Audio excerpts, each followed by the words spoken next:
eenyumtuu amanuu hin danda'u. Maaliif jennaan har'a mucaan kun qaamni koo guutuu miti.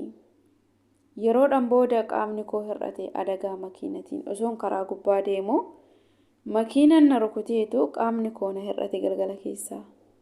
Maatiin kootis na jibbanii erganaan akkana ta'ee jedha jechuudha.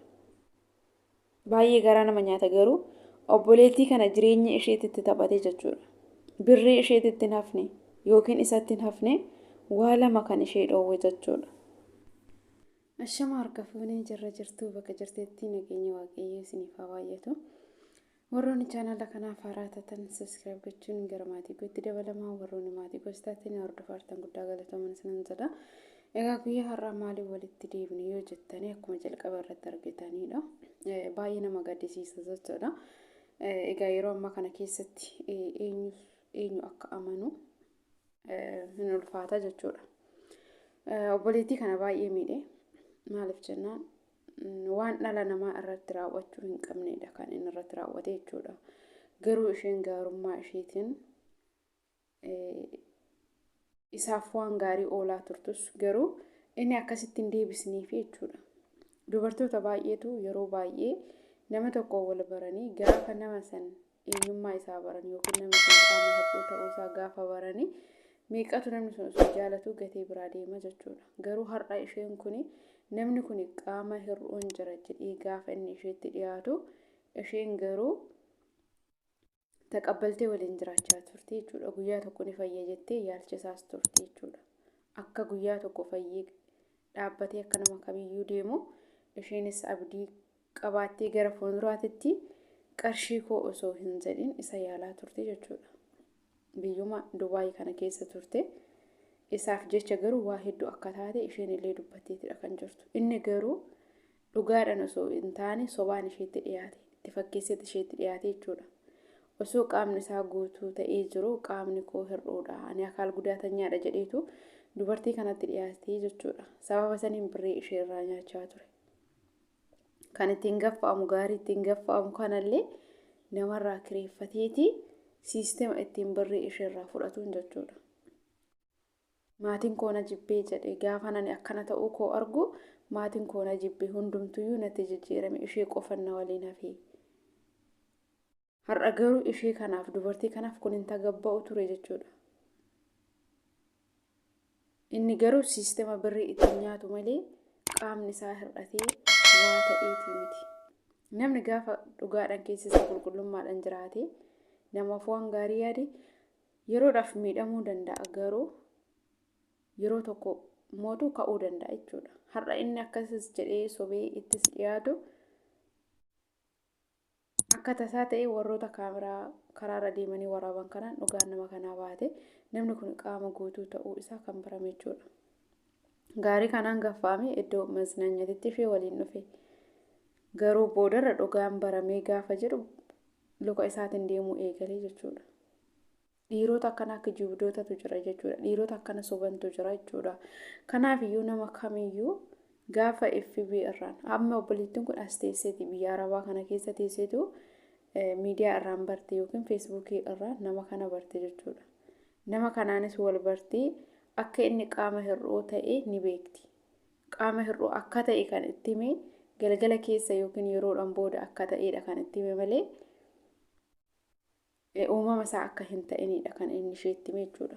Maaliif namni kamiyyuu qaama guutuu uumamuu danda'a. Guyyaa tokko garuu qaamni isaa hir'achuu danda'a. Hundumti keenyayyuu wanti nuti waastinaa qabnu hin jiru qaamni keenya guutuudha jennee har'a ittiin boonuu hin dandeenyu jechuudha.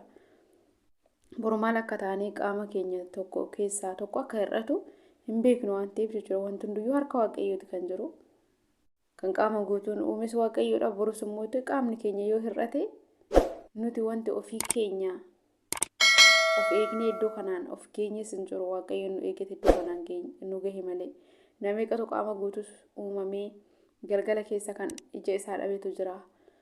Kan luka isaa kan harka isaa dhabeetu jira. Ganama nagaan bahanii kan miila ofii dhabee gara manaa galeetu jira. Sababa adagaa makiinatiin sababa garaagaraatiin waan garaagaraatiin kan qaamni isaanii hir'ate namoota hedduutu jira jechuudha. Har'a obboleettiin kunis maaliif jedhee akkan itti murteessine irratti murteessuu hin danda'u. Maaliif jennaan akkuma har'a qaama guutuu jirru boru qaamni keenya hir'achuu danda'a. Kanaaf isheenis mucaa kana kan itti siqxeetu qarshii kooti osoo hin jedhin nama feesbuukii irraan isa barte. Biyyattis galtee isa gargaaraa jirti. Akkasumallee mana isaa kireessitee akka inni jiraatu isa taasistee jechuudha. Maaliif miidhamaadha jedheeti itti dhiyaate. Namni kamiyyuu waan shakkuu hin dandeenye jechuudha. Eenyumtuyyuu amanee dhugaadha jedhee nama kana waliin jiraata. Garuu inni immoo sobeeti fakkeessiti kan ishee waliin jiraachaa ture jechuudha. Qarshii ishee sababa ittiin nyaatuni. Namni bar jireenya gaafa nama waliin barbaadeyyuu jechuudha.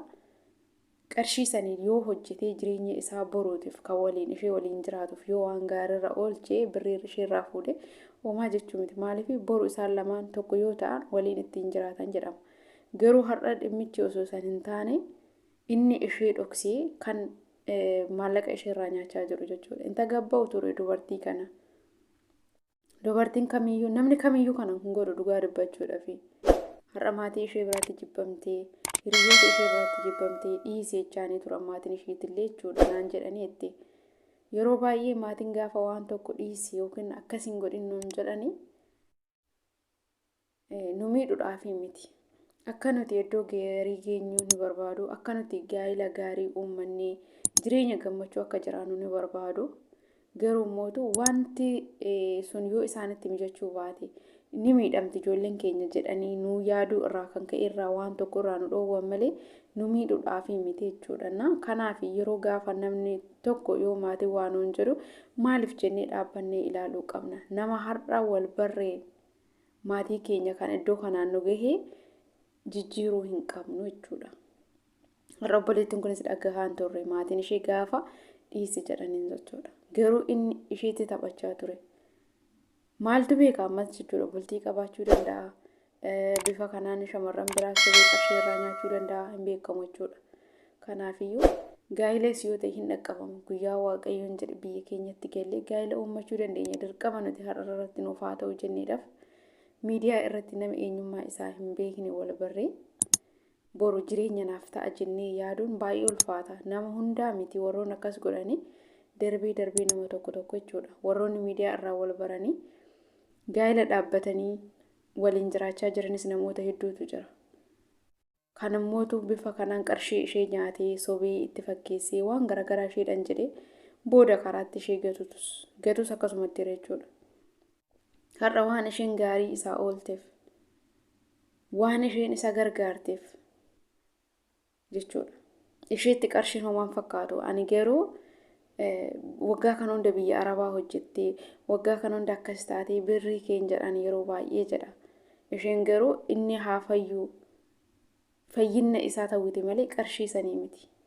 Sirriidha osoo namni kun nama gaarii ta'eeyyuu osoo dhimachuuyyuu dhugaa ta'e namni kun fayyee boru qarshii kana hojjetee argachuu danda'an jechuudha. Haala kanaan nama sobuun haala kanaan fakkeessanii ani qaama hir'uun jireedhanii birrii namaa nyaachuu baay'ee tokko ulfaata. Kanaaf nama fageenya irraa wal baruun hin barbaachisu. Nama amanuun baay'ee ulfaata. Maaliif siistema garaagaraa namatti fayyadamanii qarshii nama harkaan nyaatan jechuudha.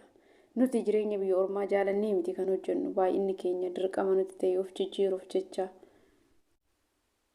kan jiraachaa jirru malee nuuf mijatee miti jechuudha. Har'a jireenya biyya ormaa keessatti nama jiraachisaa jirra malee ofii keenyaa jiraachaa hin jirru. Ofii keenyaa yeroo hin qabnu jechuudha. Yeroo hunda ajajamnee, yeroo hunda namaa gadi taanee, yeroo hunda tuffatamnee kan jireenya biyya ormaa jiraannu malee nuuf mijateetii miti jechuudha. Nutti toleetii miti. Kana yaaduun barbaachisaadha. Namni hanga fedheeyyuu yoo ta'e, hanga fedhe yoo biyya ofii keessatti rakkate sa'aatii dadhabeetti boqochuutu jira. Kan biraa yoo hafe jechuudha. Akka barbaadetti bahee galuutu jira. Natsaannatii qaba jechuudha. Yaa biyya keenya fillee rabbiin nagaa haa buusu. Haalli nageenya biyyattii dhabamtee akkuma jirutti ta'ee garuu biyyi ofiitii fi biyyi ormaa waliin madaaluun hin danda'amu jechuudha. Har'a xiqqaanis guddaanis nu ajaje. Jireenya dhuunfaa keenyaa osoo hin jiraatin nama jiraachisaa jira. Namaaf jiraachaa jirra jechuudha. Hanga fedhe qarshii haa argannu. Qarshiin har'a nuti argannu tun osoo fayyaa keenya dhabne fayyaa keenya nuuf deebisuu hin dandeessu. kan nuuf caalu fayyaa keenyadha. Har'a humna keenya fixannee biyya ormaa keessatti nama meeqatu tanaan dura dubartii wayitillee argitanii jirtanii ishee birriidhaaf jedhee itti dhiyaatetu jechuudha. Kan biraa garuu jaalatee jira jechuudha. Ishee kanaan maal jedha, ati hin bareeddu, ati jaartidha, waan akkasii jechuudha.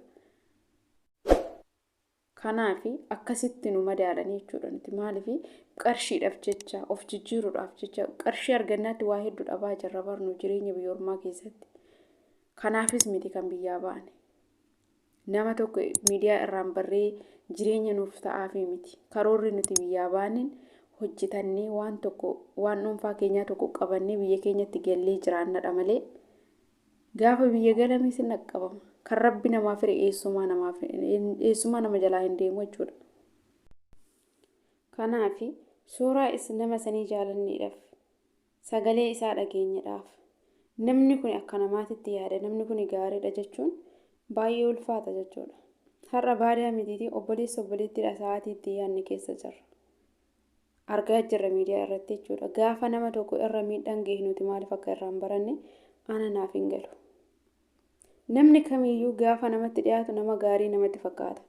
Maaliif nama hamaa fakkaatee namatti dhiyaatu gaarii fakkaatee namatti dhiyaata waan ta'eef jechuudha.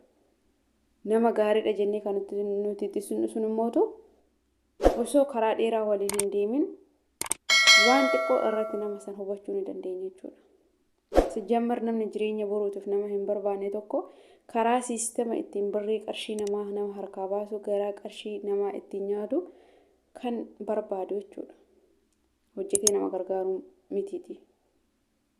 Kanaafiyyuu har'a obboleettiin kun deebitee jireenya biyya ormaa hojjechuuf teessee jechuudha. Birrii qabdu isaa yaalchisaa turte waan ta'eef waanuma hundaafuyyuu Waaqayyoon lubboonaa nuuf haa kennu hunduma keenya.